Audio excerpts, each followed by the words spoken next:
Hi cactus friends, it's Jenny from Cookies Cacti, and today I wanted to talk about the soil mixture that I use for my cactus and succulents. Now you can see I have very few subscribers on my channel and pretty low view count, so every time I get a comment I get super excited. And somebody left me a comment asking about what my soil mix was, so I thought, what a great idea for another video. So let me show you what I use. I'll just give you the information right out. This is what I use for my mature cactus plants. It's, excuse my air conditioning unit, it's 75 to 80% pumice, and which equates to 20 to 25% cactus soil. So pumice is my inorganic matter. Cactus soil is actually mostly organic.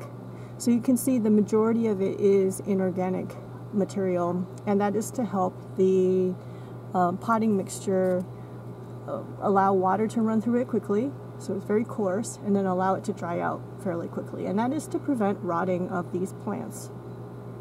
Now, I have to say, you have to take any bit of this type of advice with a grain of salt. You have to take this information and process it and adjust it to what makes sense for you. And I would say probably the number one thing you need to be careful of and consider is the climate that you live in. Because I live in the suburbs of Phoenix, Arizona. I'm in the Sonoran Desert. And it's about what, 6:30? And it's 104 degrees Fahrenheit. And if you take a look at my humidity, we're talking about 7% humidity. So things are going to dry out really, really quickly for me compared to somebody in Florida, for example. So the pumice that I use, I just bought from my local nursery. This is from Unigrow.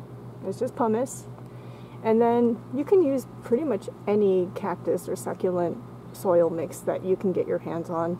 This is EB stone, which happened to be relatively inexpensive at the nursery where I bought the pumice. But I mean, you can go to Home Depot and buy Miracle-Gro soil. It doesn't even have to be cactus and succulent soil. The only thing you want to do is just make sure that your soil mix is fairly gritty. So when I give you these percentages, how do I measure it to be 75 to 80% pumice?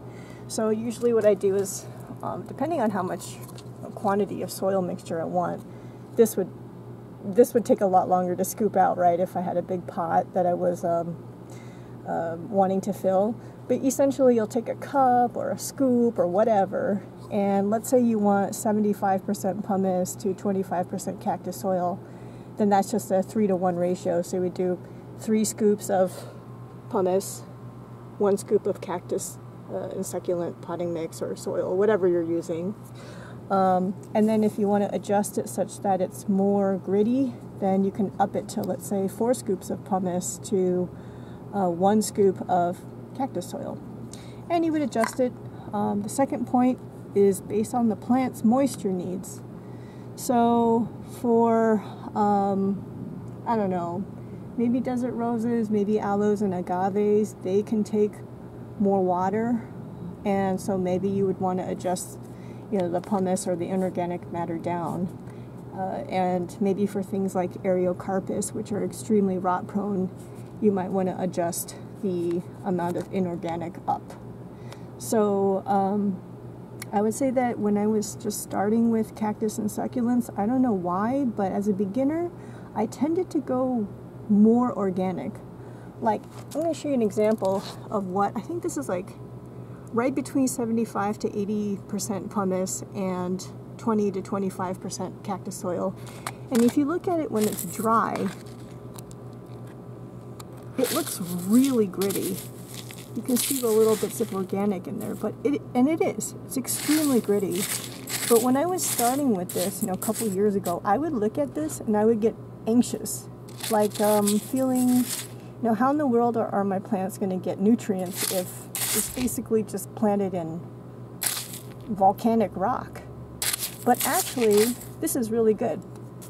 And then what happened was, after a few plants rotted, Then I started to become more and more, or use more and more inorganic matter in my soil mix. And then I tended to swing the other way, where I was using so much inorganic that my pots were drying out so fast and my plants were drying out as well. So you swing one way, then the other, and you kind of fall somewhere in the middle. So this seems to work pretty well for me. So this is the soil mix, what it looks like when it's dry. Now I'm going to add some water, and I'm going to show you what it looks like.